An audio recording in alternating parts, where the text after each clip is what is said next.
Yo kawan-kawan semua.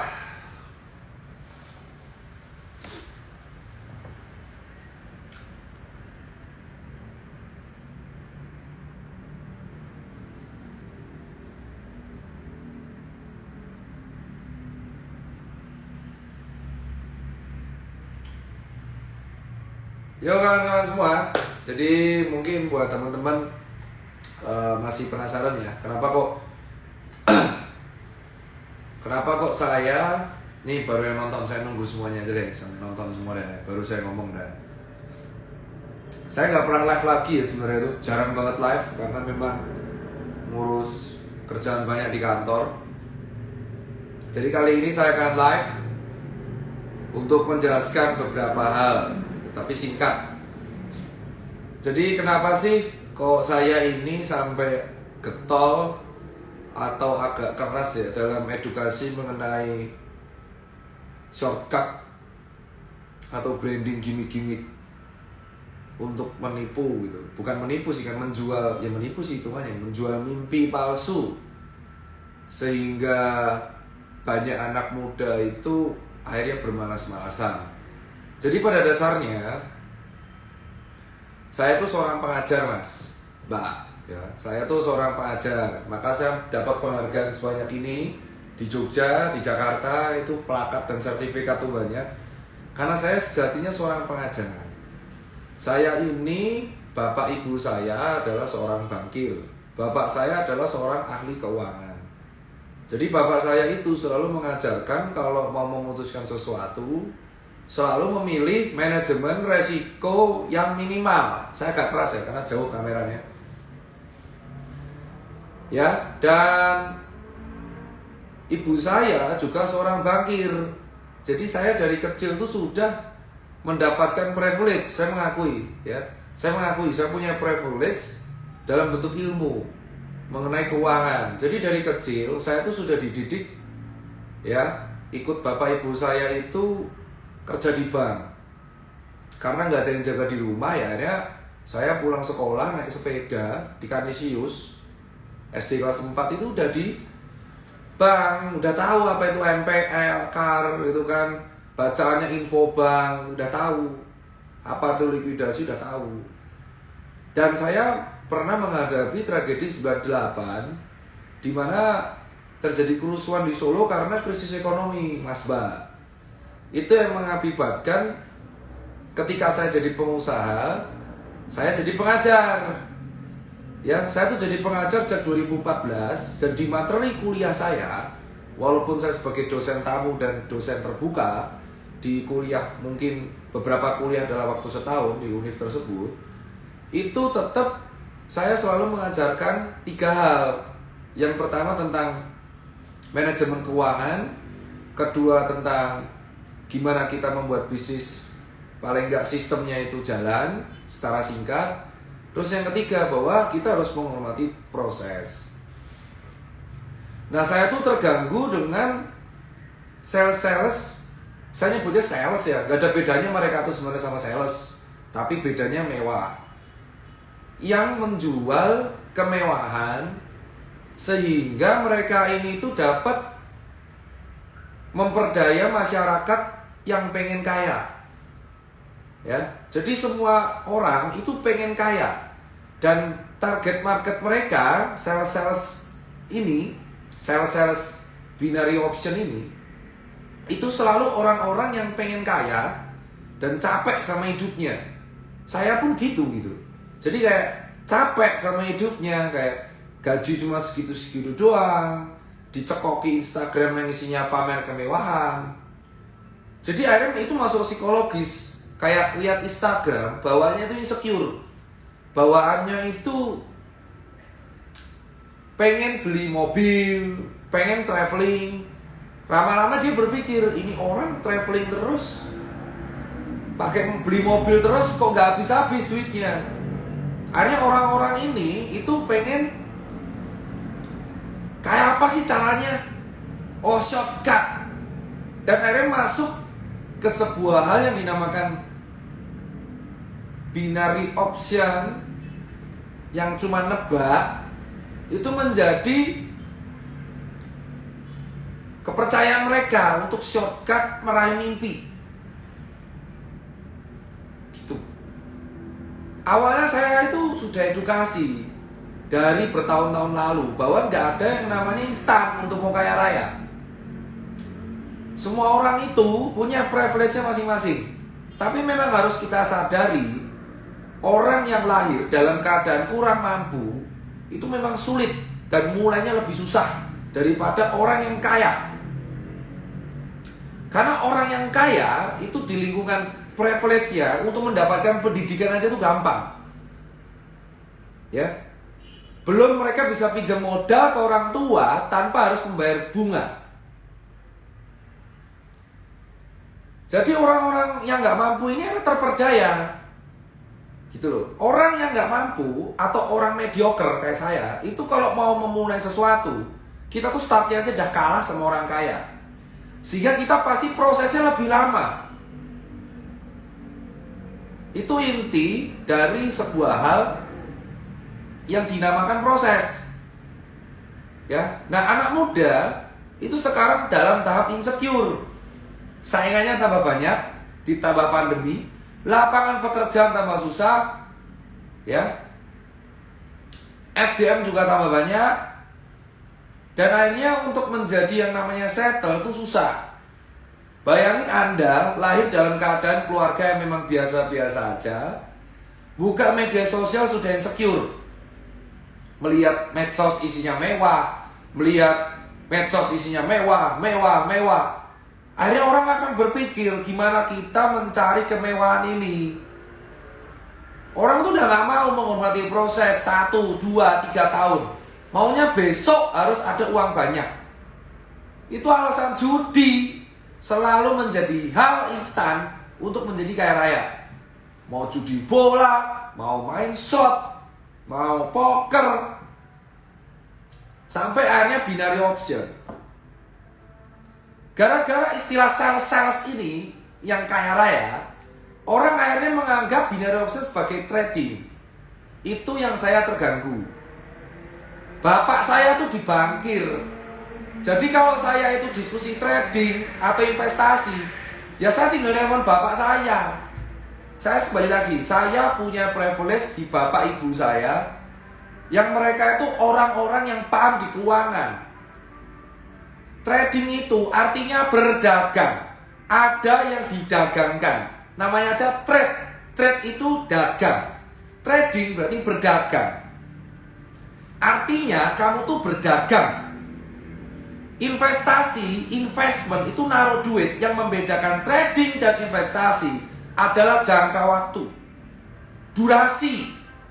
Kalau investasi, kamu itu memakai aset, memakai uang yang sudah kamu siapkan, ya, untuk kamu taruh, sehingga nanti uang ini akan bisa muter secara pasif, ya, bukan uang panas. Dan kalau untuk investasi itu dalam jangka waktu lama. Di bank investasinya berupa deposito, bisa berupa emas, bisa tanah, rumah, koleksi, lukisan, atau kita bisa berupa reksadana, bisa. Dan persamaan dari investasi dan trading itu adalah ada aset yang mendasari semua ini. Gitu bos, secara umum ya. Asetnya apa gitu loh, ada, jelas. Misal saya beli saham PTA, itu artinya saya ada tahu asetnya. Saya ada lot di PT itu. Atau kalau misalkan itu bukan saham, saya beli dagang sepatu, ya, artinya saya dagang sepatu itu ada asetnya. Saya memperdagangkan sepatu. Kalau trading, itu kamu membeli sesuatu yang murah, kamu jual lebih mahal, sehingga mendapatkan margin disebut profit. Itu mau dalam bentuknya barang kek, mau bentuk saham kek, mau bentuk kripto kek, semua barang itu bisa diperdagangkan. Misal kamu beli kripto, ya, kamu menggunakan kripto itu dulu nggak bisa buat apa-apa, dulu Kenapa kripto sekarang naik nilainya? Karena supply-nya kecil dan kripto ini sudah bisa dijadikan alat tukar. Sehingga akhirnya kalau dia menjadi alat tukar, dia mempunyai value alat tukar. Itu namanya trading dan investasi.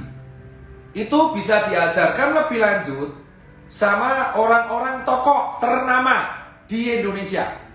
Dan kalian bisa cari sendiri, bukunya tersebar bebas mengenai cara trade dan cara investasi yang benar.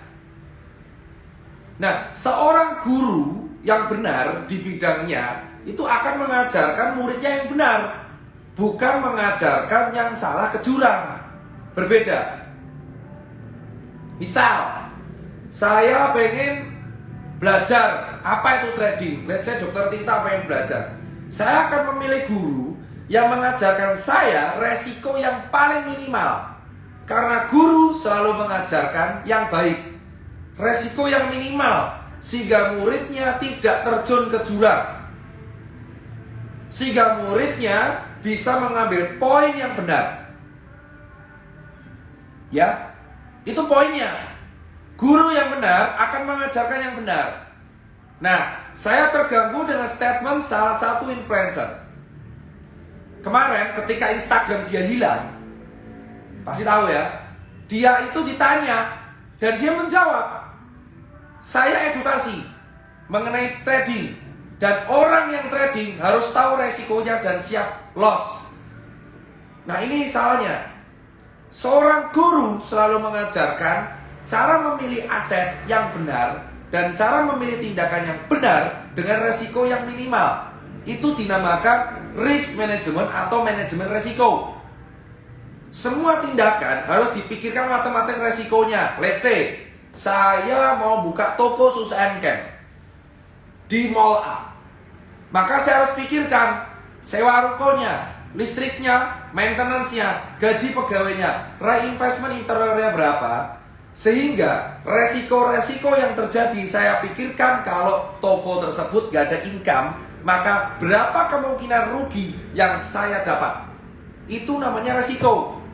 Nah, kalau ada guru mengajarkan bahwa ya ini tanggunganmu, resiko kamu tanggung sendiri, itu bukan guru yang baik.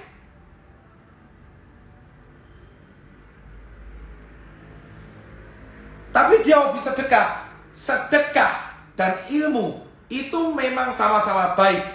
Tapi kalau kamu koruptor, tapi kamu sedekah menggunakan korupsimu, itu tidak membuat kamu lebih baik. Jadi jangan dicampur adukan. Kalau kamu punya salah, mengajarkan hal yang salah, maka kamu harus meminta maaf. Sesimpel itu. Kalau kamu salah dan kamu menutupi kesalahanmu dengan berbuat kebaikan, itu tidak akan menyelesaikan masalah. Apakah kalau kamu korup 1 triliun kamu korup, terus kamu sedekah 100 miliar menggunakan uang korup, apakah menghilangkan statusmu sebagai koruptor? Tidak. Ya. Jadi itu berbeda. Saya ini jarang mau speak up soal kayak ginian. Saya aja sampai konsul sama orang tua saya, orang bank. Saya tuh punya privilege di bank, saya udah bilang berkali-kali, saya tidak pernah mengatakan sedikit pun saya itu dari nol. Maka saya selalu respect sama orang yang mau berjuang mencari kerja dari nol, karena saya nggak pernah ngerasain itu. Dan saya sadar, orang Indonesia itu mau terperdaya sama kemewahan fana, tau gak? Itu sesuatu yang harus diluruskan. Kenapa saya bangga dapat kayak ginian plakat, saya pamerkan? Karena untuk meraih satu plakat ini susah. Untuk mendapatkan satu plakat sebagai pembicara itu susah. Karena plakat ini menjadi penghargaan saya sebagai dosen tamu. Itu susah. Nah, sekarang kita akan bahas miskin itu privilege. Itu salah. Salah. Privilege itu secara harafiah artinya kemudahan. Ya. Privilege itu artinya kemudahan. orang miskin bisa dapat sesuatu dengan mudah? Tidak.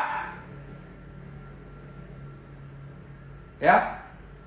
Orang miskin atau nggak mampu itu mau mendapatkan pendidikan aja susah. Anda yang mengatakan miskin itu privilege, berarti Anda tidak pernah merasakan susah. Semua orang itu pengen kerja, pengen usaha, terjebak binomo dan kawan-kawan itu karena capek miskin.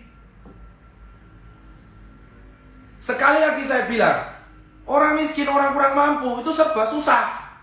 Orang yang mengatakan miskin privilege itu gak pernah miskin. Saya kasih tahu kenapa miskin itu susah.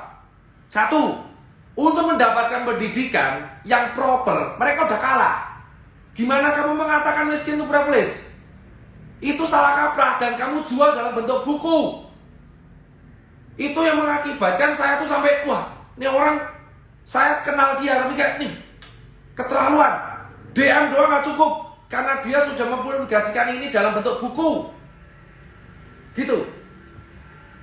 Ya, saya tuh seorang guru, jadi saya mikir, saya jual buku, judulnya miskin itu privilege. Saya nggak peduli isinya, tapi dari judul itu udah salah. Privilege itu kemudahan, miskin itu susah. Orang miskin aja dapat pendidikan tuh susah. Mereka tuh mikir untuk hidupnya, besok tuh makan apa, gimana disebut miskin itu privilege. Beda. Jadi orang yang mengatakan miskin itu privilege, miskin itu susah. Susah. Berarti orang mengatakan ini gak pernah miskin. Kenapa susah?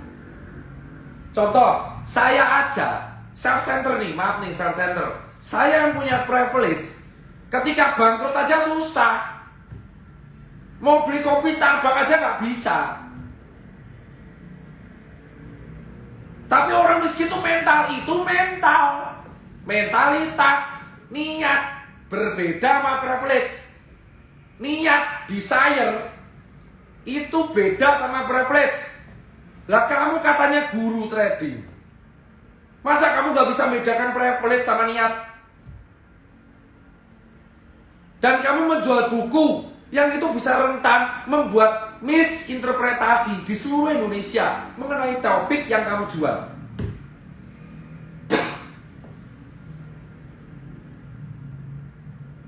Ya. Terus gimana dok orang miskin bisa sukses? Saya kasih tahu nih. Orang miskin dan orang kaya itu sudah berbeda dalam segala hal. Finansial. Karena mereka nggak ada duit nih, mereka akses pendidikan aja nggak bisa, akses kesehatan aja susah. Disitulah peran penting pemerintah. Pemerintah sebagai regulator dan pemegang kebijakan itu menutupi jurang ini. Itulah kenapa orang kaya pajaknya progresif. Kalau kamu cek ke KPP Pratama, itu pajaknya progresif. Pajak progresif digunakan untuk membiayai orang yang nggak mampu dalam bentuk BPJS, beasiswa pendidikan, LPDP, UMKM, kredit usaha rakyat.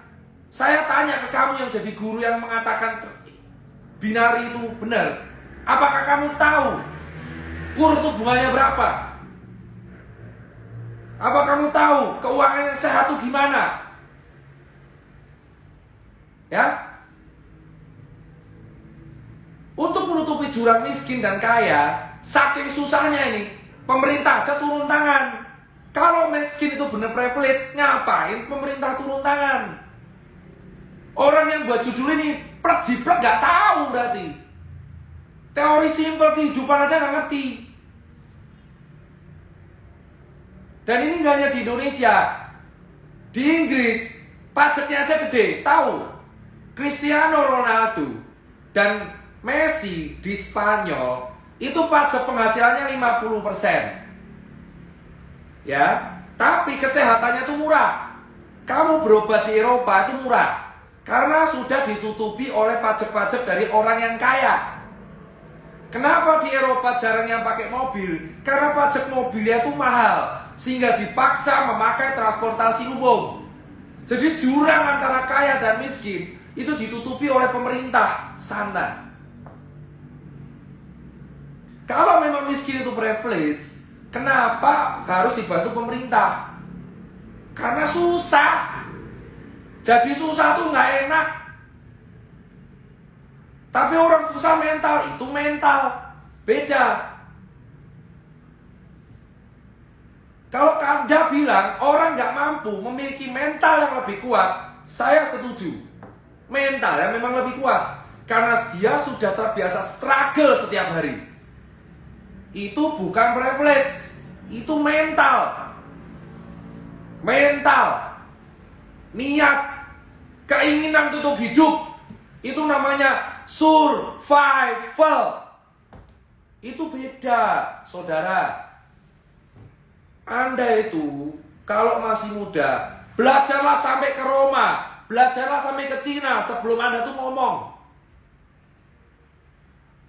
Dengan bangga Anda mengatakan, cara kaya raya muda, ilmu yang Anda mau katakan tuh ngomong kosong semuanya.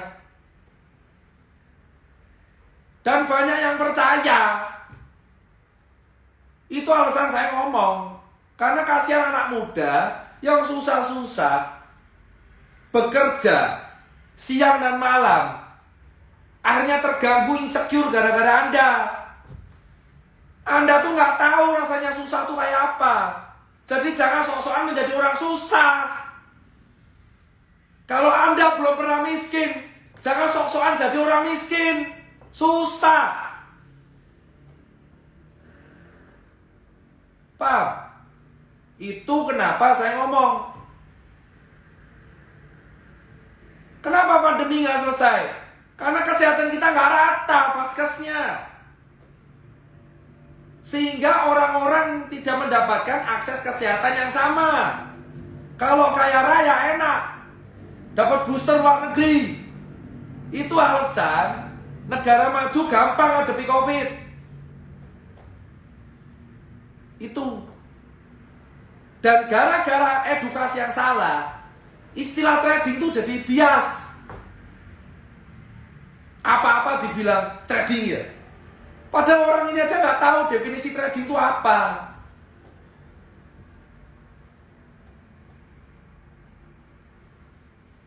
Aman, saya dosen. Jadi saya biasa ngajar. Emang saya kalau ngajar harus selfie gitu bos. Emang saya kalau webinar harus selfie. Emang kalau saya ngajar mahasiswa harus selfie. Tidak perlu semua itu di post medsos. Mau orang ada saya pansos. In reality saya ngajar.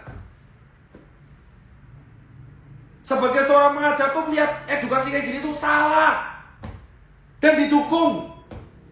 Mau jadi apa generasi kita? Gak ada yang namanya duduk-duduk tapi dapat duit. Gak ada. Palsu. Gak ada itu. Semua orang itu ada proses. Kerja, banting tulang, cari kuliah, cari kerja, buat CV yang keren, baru bisa jadi pengusaha.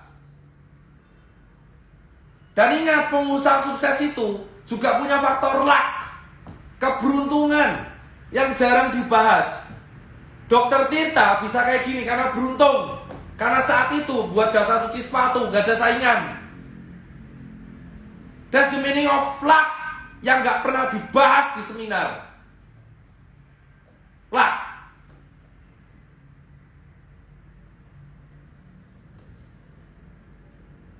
Permintaan saya tuh cuma satu. Orang-orang yang jadi sales binary option ini dengan bergimmick hidup mewahmu itu, edukasi yang benar. Jadi orang tidak menganggap trading menjadi sesuatu yang aneh. Bukan dengan cara apa-apa, e-trading ya. Bos, trading itu susah. Gak segampang kau pencet-pencet. Dalam kamu trading itu membedakan durasi, pendek waktunya.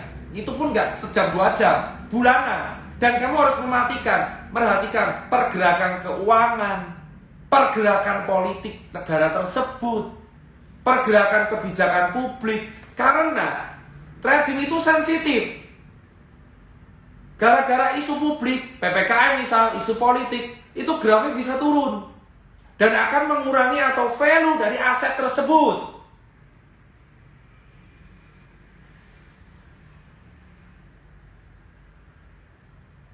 Anda silakan debat sama netizen yang nggak terima. Tapi kalau Anda debat sama saya, teman saya, circle saya itu saksi hidup. Dari saya ngemper kosan di 2011 sampai sekarang saya gini, itu proses 13 tahun bos. Saya tuh usaha 13 tahun sob.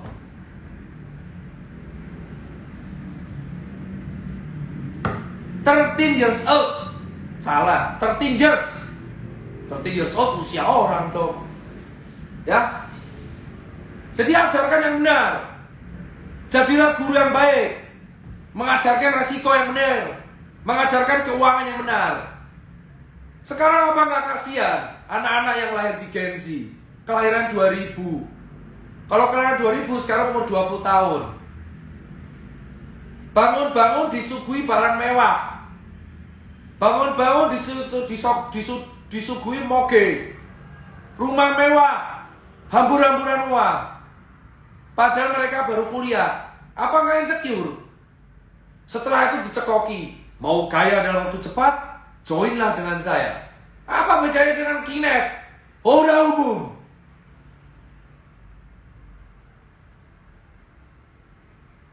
Kalau Anda itu, ya, nggak terima sama saya, silakan. Tapi usaha saya sudah ngasih makan ratusan orang. Banyak keluarga yang makan dari usaha ini. Dan itu alasan saya kerja banting tulang demi karyawan di perusahaan ini.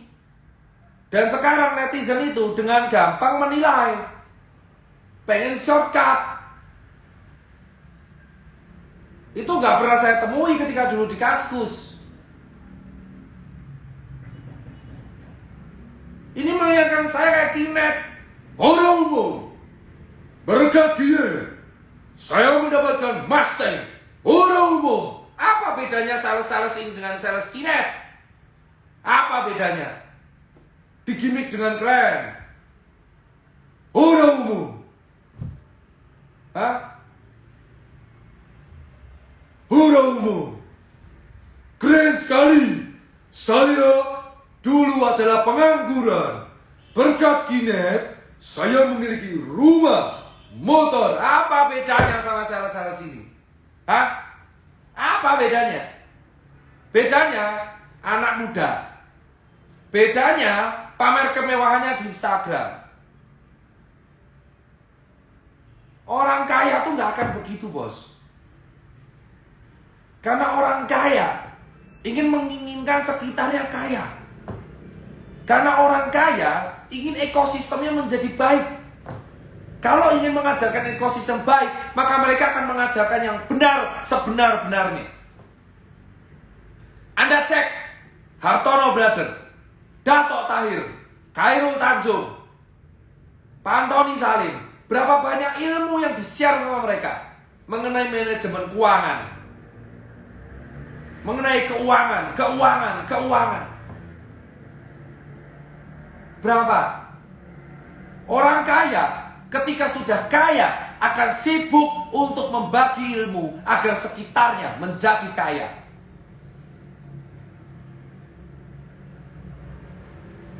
Dan ini bukan masalah goreng-menggoreng buat anak muda yang nonton. Saya tuh udah gak butuh popularitas. Hidup saya itu sudah 31 tahun. Saya sibuk ngajar, sibuk buat materi kesehatan, sibuk ngurusi karyawan, sibuk ngurusi keluarga, sibuk olahraga. Apa yang dibutuhkan dari popularitas? Media sosial bagi saya adalah cara untuk ekspresi, cara untuk berbagi. Jadi bukan goreng. Ini adalah keresahan saya sebagai seseorang anak dari karyawan bank yang diajari mengenai keuangan yang benar.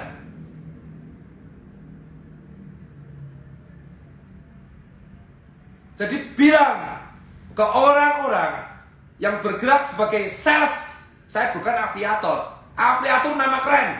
Bagi saya, sales dari sales itu keren. Kalau jual barang, ini yang dijual cangkeman.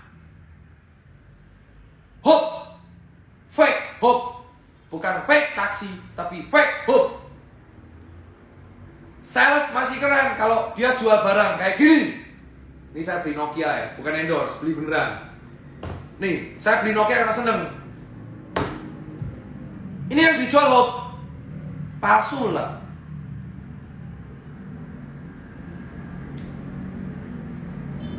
Kesel. Dan buat anak muda, pilih guru ekonomi dan finansial yang benar. Ya. Masih baik kalau mereka mengajarkan yang benar. Tapi kalau mau jual mimpi palsu, katain aja, sales cangkeman kau. Karena mereka jual mimpi palsu. Lebih tinggi derajat orang-orang sales-sales yang di jalan, yang gajinya tuh harian, dari menjual barang. Karena mereka jual barang dan mereka bergelut struggle dengan kehidupan. Daripada cangkeman tapi jual mimpi palsu biar keuntungan pribadinya meningkat. Dan asal kamu tahu, menjualkan binary option itu udah ilegal. Dan saya sudah tanya dengan beberapa pihak berwajib, itu ilegal. Masih ada kesempatan buat Anda semua yang terlanjur mempromosikan ini. Edukasi yang baik.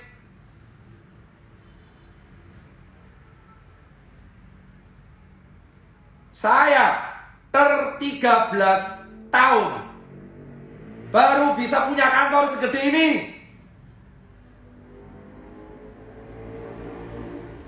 Anak orang Karanganyar, Colomadu, bapaknya karyawan, punya kantor di Jakarta 13 tahun. 13 tahun. Berjuang dari Karanganyar sampai ke Jakarta. Itu 13 tahun, astaga.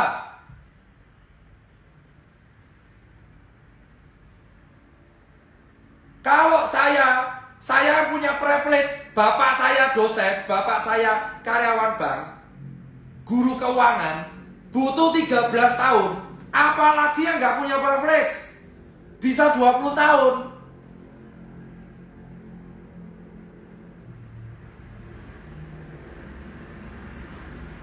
Ya, saksi hidup kenapa saya share kantor, karena saya bangga punya kantor ini. Dibangun keringat saya dan teman-teman 13 tahun. Dan kamu yang jadi sales mimpi palsu, keren ya, saya habis beli Ferrari umur 22 tahun. Top! Ilmumu salah.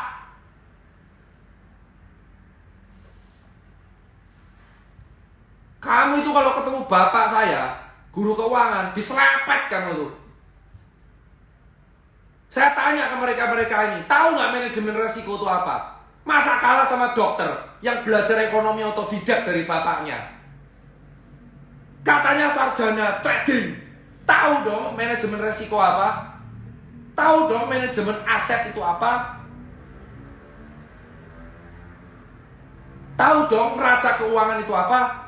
Gak cuman profit, bos. Di dalam bisnis itu ada profit, ada loss. Tapi ketika loss itu kita kehilangan aset. Bukan cuma nebak terus kalah. Dan guru yang baik mengajarkan yang benar kepada muridnya, bukan yang salah.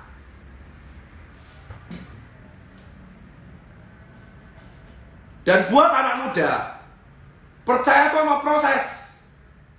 Kalian sekarang hidup masih susah. Bukan privilege, mental bos. Ini perkara mental. Ya, perkara mental. Itu alasan si kantor saya itu ada di Google Map. Orang yang kemarin tantangan pusat itu ke kantor saya tadi. Datang beneran ngambil hadiah, ngobrol sama tim. Kantor ini tuh menjadi bukti. Kamu tuh mau lihat gak apa-apa gimana perjuangan struggle-nya orang-orang di sini. Jadi yang benar, miskin tuh susah. Yang membedakan adalah mental, mentalitas, keinginan untuk survive. Beda. Orang yang keinginan survive-nya tinggi, maka dia akan menemukan jalannya. Itu adalah kayak jalan power of kepepet. Dulu ada bukunya. Kenapa ke orang-orang kepepet nemuin kekuatan? Ya karena mereka survive-nya di situ. Survival itu namanya. Kayak kamu di gunung. Pernah, kenapa saya suka orang yang ke gunung? Orang pendaki gunung itu sendiri. Survivalnya tinggi. Mereka nggak ada kawan, bertiga doang, hidup di alam, nggak ada medsos. Orang yang berteriak-teriak, banggalah menjadi orang miskin. Sejatinya mereka tidak pernah jadi miskin, tapi mengontenkan orang miskin. Miskin itu tidak untuk dikontenkan. Ingat, miskin itu bukan untuk perkontenan. Orang kaya yang hobinya mengontenkan orang miskin, sejatinya adalah orang yang menurut saya harus di-briefing dengan baik. Itu adalah cara untuk memperbaiki.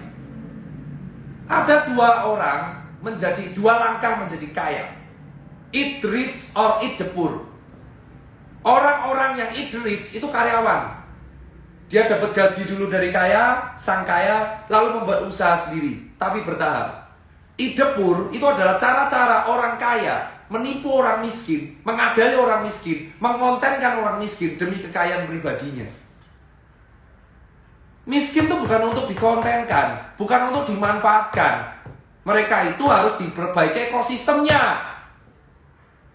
Saya nggak peduli mau ada orang kok best 30 in fact di reality ngapain? Apa yang sudah dibuat? Buat ekosistem, buat community, itu apa? Jangan cuma kita bisa keluar-keluar di medsos sebagai personal branding, tapi in reality fact nothing.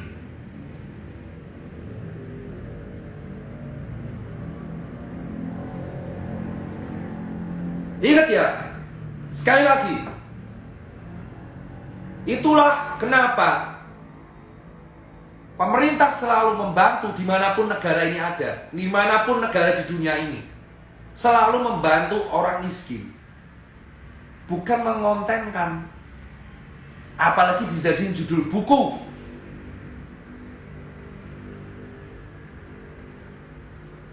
Dan buat mereka-mereka semua, gak terima sama saya gak apa-apa. Gak apa-apa. Dan kantor saya terbuka. Ngadep silakan. Tapi pandangan saya sama. Ilmumu salah. Kamu harus klarifikasi ke orang, bukan klarifikasi, lebih ke meluruskan. Klarifikasi doang percuma. Saya tidak terlibat, enggak. Meluruskan ilmu yang benar. Mengenai trading itu apa? Mengenai proses itu apa? Gitu, Bos.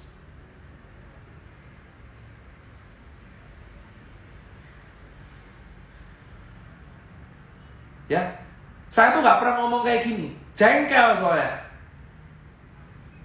Dikira orang-orang yang kaya raya belasan tahun itu instan apa? Segede jari terus Ferrari datang di rumah, beli Tesla saat subuh, ngomong kosong, Bos. Respect lah. Kalau kau keluar seorang miskin, respect lah. Respect. Jangan cuma kamu mengkontenkan. Sekali lagi, quote ini harus dihafal. Orang miskin itu ada untuk dibantu. Ekosistemnya naik level agar mereka bisa merasakan privilege itu. Yang menyediakan privilege itu kita, para orang kaya ini. Ya, orang-orang yang sudah naik level ini loh. Itu yang menyediakan privilege buat mereka ini. Kasih mereka chance.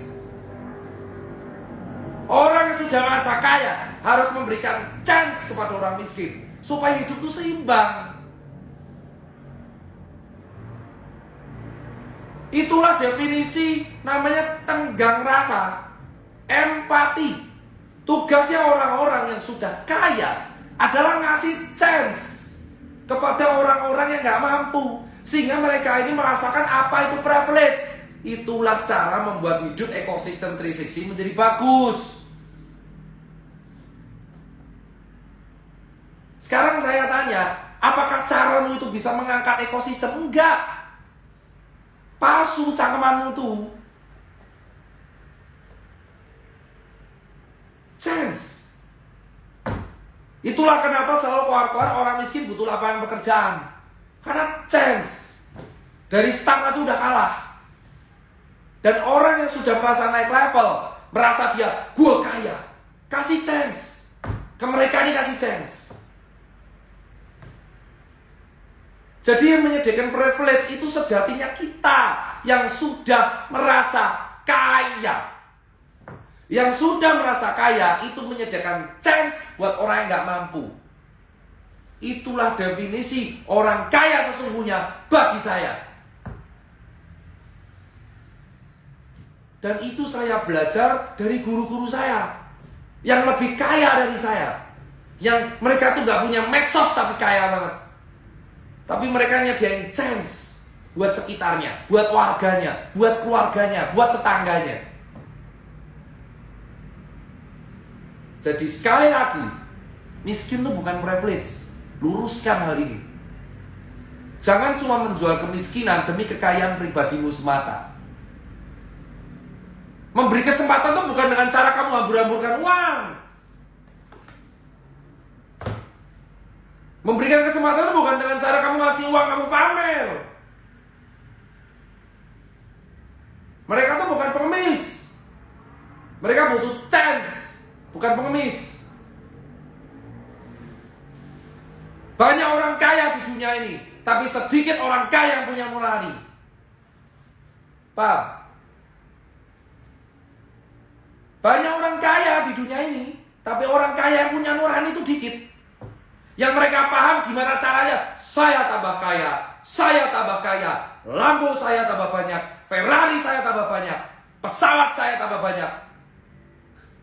Kamu mati itu 2 kali 1, kuburan. Ferrarimu, Lambomu, pesawatmu itu gak dibawa. Tapi ketika kamu share ilmu, ketika kamu share kesempatan, ketika kamu share pendidikan, itu yang kamu bawa mati, bos. Itu tugasmu sebagai orang yang merasa kaya. Orang yang merasa sultan, yang menyebut dirinya sultan, yang merebut dirinya kaya. Gak ada sih sejatinya orang kaya. Saya kaya loh, saya kaya. Kayak Kinet kau tuh. Ya. Orang kaya itu gak merasa cukup. Makanya pejabat banyak yang korup. Karena mereka gak merasa cukup. Kenapa korup berjaya? Karena mereka gak merasa cukup. Kembali lagi, orang kaya itu merasa gak pernah cukup. Orang kaya punya nurani itu dikit, bisa dihitung pakai tangan. Mereka pengennya kaya. Saya harus kaya. Saya tambah kaya. Ferrari saya tambah banyak. Ya kan? Saya akan tambah kaya. Eksploitasi rakyat jelata demi kekayaan pribadi. Padahal kamu mati ini 2 kali 1. Kamu cuma bawa kain kafan. Udah. Ada yang dikremasi. Udah.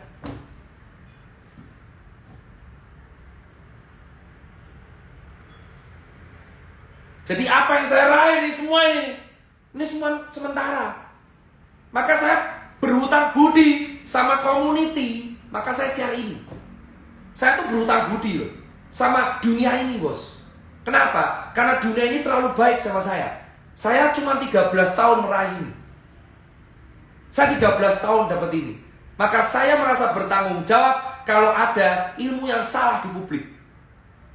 Responsibility. Itu yang harus dimiliki seorang pengusaha. Saya merasa ini gak benar. Karena apa? Dunia ini terlalu baik sama saya. Karena banyak di luar sana itu yang gak baik dunianya bagi mereka. Keras, tidur di gerobak, bangun-bangun dan ngemis, hidup di jalanan. Anak kecil, anak saya bisa main gitar di rumah. Ini anaknya udah disuruh kerja. Dunia ini bagi sebagian orang tuh keras, kayak neraka, Bos. Mereka lebih milih mati daripada hidup. Kenapa? Dunia ini kan neraka, Bos. Karena dunia ini baik bagi saya merasa hutang budi sama dunia ini. Saya wajib meluruskan hal ini, biar gak banyak orang merasain neraka. Paham? Itu alasan saya ngomong. Kenapa saya selalu ikut isu, ikut bahas mengenai trading investasi kayak gini.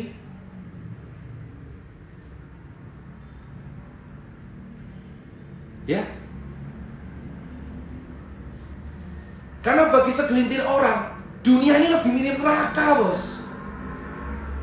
Dan kamu dengan koar-koar gampang miskin privilege. Padahal bagi mereka dunia itu neraka. Bangun aja udah gak mau. Menghadapi cicilan, utang, penghasilannya gak tentu. Dikejar-kejar yang punya kontrakan. Pernah kamu mikir itu? Yang kamu pikirkan gimana cuman cuanmu tambah. Ekosistem, bro.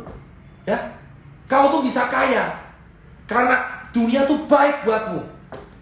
Karena dunia ini terlalu ramah buatmu. Bukan karena kamunya yang jago, tapi karena takdir ini ramah buatmu. Dan kamu utang budi coy sama dunia ini. Maka kamu harus give it back to community. Entah itu dengan duit, entah itu dengan amal, entah itu dengan ilmu. Tapi kamu harus bertanggung jawab. Sebelum kamu mati, kamu harus give it back. Bukan kasih janji palsu. Kalau kamu orang kaya tanpa nurani, kamu akan jadi koruptor. Pengennya kaya terus. Ada 3 hal di dunia ini yang membutakan kita: harta, kekuasaan, dan jabatan. Orang tuh diuji bukan ketika hanya miskin. Orang diuji itu ketika mereka kaya. Ketika mereka miskin, hidup tuh kayak neraka. Tapi ketika kaya, gimana mereka membalas dunia yang ramah akhirnya pada mereka. Kaya tuh ujian. Salah satu level gimana kamu mengolah titipan Tuhan dari duniawi untuk diolah. Paham gak sih sistemnya? Itu ajaran bapak saya.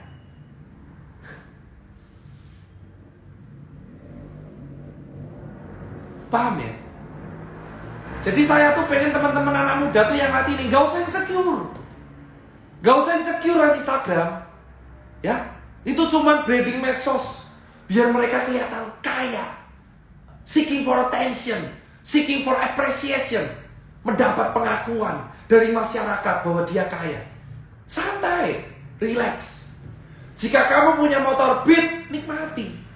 Jika kamu naik sepeda buat harian ngontel, nikmati. Nikmati, coy. Jangan insecure lagi melihat media sosial. Karena mereka tuh hanya personal branding. Gak ngefek ke kalian. Bagi saya medsos tuh fun. Ya, bangun pagi lihat orang pakai mobil mewah, skip. Kamu tuh naik Beat, bangga. Banggalah dengan apa yang kau miliki sekarang. Jadi jangan shortcut. Tenang, saya tuh udah biasa ngajar 2 jam. Jadi gak akan haus. Ya. Paham? Dan buat orang yang gak terima sama saya, silakan. Saya pun pernah susah. Ya, gitu. Gak usah insecure. Bangun-bangun gak punya motor, yang penting bisa hidup. Level tuh hidup tuh akan naik. Kelak hidup ini akan ramah buatmu, tapi gak tahu kapan. Mau pakai Supra 125, Beat, Mio batok geter, ya, Astrea Grand, Aerox, Mio Soul, Beat Karbu, Vario, Supra batok geter, santai. Semua tuh ada prosesnya. Jalan start orang beda-beda. Bukan untuk dibandingkan. Ya. Kelak kamu bisa punya Ferrari, tapi proses.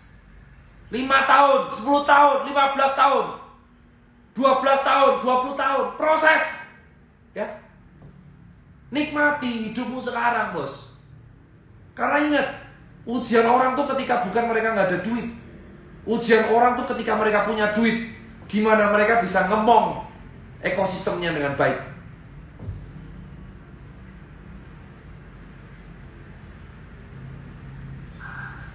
Paham? Jadi buat yang nonton live ini, pesan saya, jangan pernah shortcut. Jangan pernah motong kompas. Semua ada prosesnya. Kalian sekarang lahir dalam keadaan susah. Yang penting hidup. Latih survival kalian. Itu yang benar. Orang bisa survive, itu udah keren. Karena nggak semua orang bisa hidup kayak kalian. Saya, kalau hidup kayak di jalanan, kalah saya. Itu bukan privilege. Itu ujian hidup sesungguhnya, bos. Jalanan. Ya. Jangan ngaku-ngaku miskin kalau nggak pernah miskin. Norak, tau nggak? Kalau kamu kaya beneran, kamu akan membagi ilmu yang benar, tidak membodohi banyak orang. Ya bagi saya slot, yang lain itu judi semua. Ya. Slot, main poker lah, judi bola, judi ya judi. Tidak ada aset yang dipertaruhkan. Pertaruhkan dalam arti aset yang dimiliki selain uang kita sendiri. Tidak ada underlying aset. Jangan sebut mereka afiliator, sales bacot. Karena sales itu kan jual barang. Sales HP, jual HP. Sales, ini koleksi saya nih, CD. Sales tas, kalender. Mereka jual apa? Selain harapan, sales bacot. Juluki mereka bukan afiliator, sales bacot. Ya. Orang yang jual bacot dan mimpi palsu biar dirinya tambah kaya dan orang lain tambah miskin. Ekosistem harus dibantu. Ya. Itu bagi saya. Saya nggak peduli ada orang kaya lain beda pendapat. Silakan. Saya tidak pernah menyebut diri saya kaya. Saya cukup, enough. Enough is enough. Ya. Saya kasih tahu, privilege saya, sekali lagi, saya kayak gini, itu ada privilege-nya. Ibu bapak saya orang bank, guru ekonomi, bapak saya dosen ekonomi, Sutarjo namanya. Dosen ekonomi. Paham?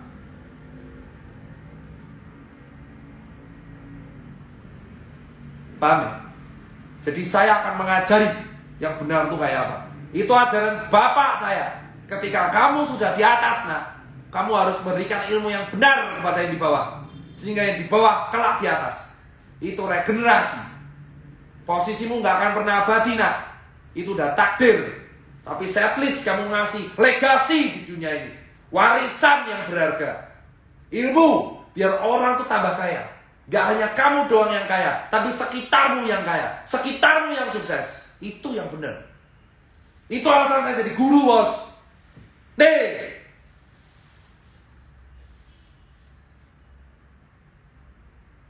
Paham? Dan buat kamu nih yang nonton, jangan pernah tergiur shortcut. Saya ngomong berkali-kali. Gak ada shortcut. Gak ada instan. Yang penting jalani hidup. Saya gak bisa bilang enjoy. Karena kalau orang susah gak bisa enjoy. Udah kayak neraka hidupnya. Jalani hidup dengan seperjuangan mungkin. Dan ingat, bagi segelintir orang di luar sana, hidup itu udah kayak neraka. Jadi buat kalian yang kaya raya, ingat, tanggung jawabmu tuh ke ekosistem, bos. Bukan buat kau. Ya, bukan buat saya. Struggle, hustle, and struggle. Miskin bukan untuk diperkontenkan. Itu ya. Ini materi kuliah biasanya. Itu buat Anda semua. Dan kalau Anda, dokter kenapa keluar-keluar? Ya kau pikir aja bos, saya tuh gak akan jadi dokter kalau gak jadi pengusaha. Saya tuh nyambi, kuliah, dagang, kuliah, dagang. Dagang itu ngebuat saya lulus kuliah. Kalau saya nggak dagang, saya nggak lulus kuliah.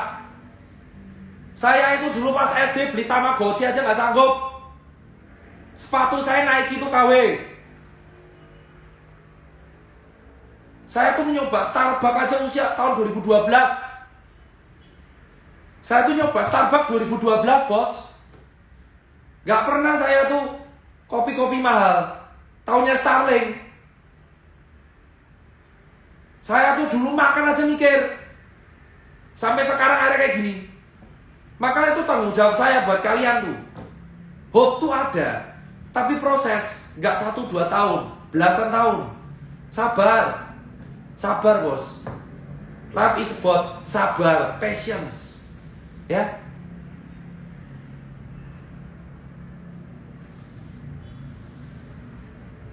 Tenang bos. Saya tuh 2012 umur 21 tahun. Saya tuh belum pernah ke Starbucks. Saya tuh mobil pertama saya aja itu dikasih orang tua tak jual buat modal. Makanya privilege saya tuh ada. Jadi saya tuh gak pernah ngomong-ngomong dari zero. Pengusaha tuh luck. Ya, semua pengusaha tuh luck. Ayo ngaku. Semua pengusaha nonton video saya itu luck. Beruntung. Hidup kita bisa kaya, hidup kita bisa pengusaha, itu karena luck. Hidup kita sebagai pengusaha bisa dikatakan sukses, itu karena beruntung. Beruntung karena dunia ini baik kepada kita. Luck. Susah kan bisa berjaya karena memang jasa pertama. Luck. Kalau nggak luck nggak akan bisa kayak gini. Harus diakui. Jadi jangan keluar-keluar dari zero. Beruntungmu juga dibahas. Privilege-mu dibahas. Saya bahas privilege saya, bapak ibu saya. Bangga saya bilang. Bapak ibu saya dulu desa. Bapak saya petani, Boyolali, Sambi. Ngerasain kemiskinan itu apa. Pivot dia nekat kuliah. Sepeda nontel dari Sambi. SMA-nya Semea 1. Bapak saya buka jalan buat saya. Saya buka jalan buat masyarakat yang mau tahu. Itu ajaran bapak saya bos. Itu ya. Kalau kalian pengen kaya dari judi, urusan kalian. Karena udah tahu resikonya. Uang yang didapat dengan gampang, maka akan keluar dengan gampang. Karena nggak ada rasa struggle dan hasil untuk memiliki itu. Tapi kalau kamu menjual judi dengan istilah trading, itu salah. Saya nggak percaya instan. I believe in proses. Rugi laba itu resiko kehidupan. Dan ingat, pengusaha itu butuh privilege dan luck untuk sukses. Saya ngomong dengan tegas, pengusaha butuh privilege dan luck untuk sukses. Luck. Kalau nggak privilege, luck. Beruntung. Beruntung karena nasib baik kepada dia. Ada di luar sana yang puluhan kali usaha bangkrut karena nggak beruntung. Saya luck. Tirta tuh bisa sukses karena privilege dan luck. Beruntung. Dan orang di luar sana itu kalau nggak privilege ya luck. Nggak ada di antara dua itu. Sisanya skill itu memang wajib. Skill akademis, teoritis wajib. Itu aja dari saya. Ingat ya, jangan percaya sama sales bacot. Sales itu jual produk, bukan jual bacot. Ini edukasi. Saya nggak jual apapun. Sales itu jual produk. Saya pakai Nokia Legend, bukan iklan. Beli buat admin pula. Saya ini sales Nokia. Tapi kalau jual mimpi palsu, katain aja, hei sales bacot kau. Kau yang kaya, aku yang miskin kau. Selesai. Ajari yang benar, maka hidup akan lebih indah. Oke? Itu aja dari saya. Salam. Hura umum. Hura umum.